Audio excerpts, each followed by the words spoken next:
রংপুরের পীরগঞ্জ উপজেলার জামতলায় আধুনিক ও বিশ্বমানের স্বাস্থ্যসেবা নিশ্চিত করার লক্ষ্যে জনতা ডায়াগনস্টিক অ্যান্ড কনসালটেশন সেন্টারের শুভ উদ্বোধন অনুষ্ঠিত হয়েছে।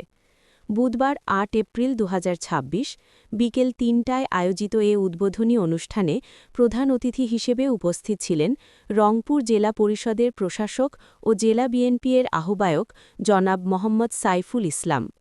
অনুষ্ঠানে সভাপতিত্ব করেন প্রতিষ্ঠানের চেয়ারম্যান জনাবা লতিফা খানম। বিশেষ অতিথি হিসেবে উপস্থিত ছিলেন আল জামিয়াতুল মদিনাতুল উলুম জামতলা মাদ্রাসার মহতামিম জনাব মাওলানা রেজাউল করিম। উদ্বোধনী অনুষ্ঠানে সভাপতি হিসেবে বক্তব্য রাখেন রংপুর মেডিকেল কলেজের সার্জারি বিভাগের সহযোগী অধ্যাপক ও প্রতিষ্ঠানের ব্যবস্থাপনা পরিচালক ডাক্তার শাহজাদা পিন্টু। এ সময় উপস্থিত ছিলেন ডাক্তার ওয়াজিহাতুল নাইম নকশি সহ অন্যান্য চিকিৎসক ও সুধীজন।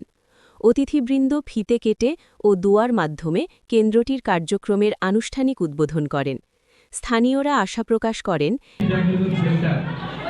যেটা ঢাকার অনেক ডায়াগনস্টিক সেন্টারের মধ্যে বিদ্যমান আছে, তা আমি নিজের সহযোগকে আমার দেখার সুযোগ হলো। এই জন্য আমি এই পিন্টু ভাইকে অন্তরের অন্তঃস্থল থেকে আমি অভিনন্দনের ভাষা আমার নাই, দোয়া করি। তার যে উদ্যোগ, ব্যক্তি উদ্যোগ, যে অঞ্চলকে আলোকিত করতে পারে তার দৃষ্টান্ত উনি স্থাপন করেছেন।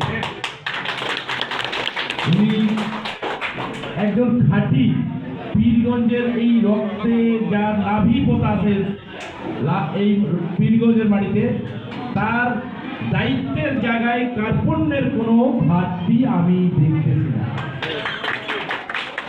তার উপার্জিত আয়, তার বাবা মার শিক্ষা, তার নিজের শিক্ষা, তার নৈতিকতা, তার আদর্শ, তার জ্ঞান ভিত্তিক মানুষের সেবা দেওয়ার প্রকাশ করে না। নিভৃতে নিঃশব্দে সেবার প্রতিযোগে নিজেকে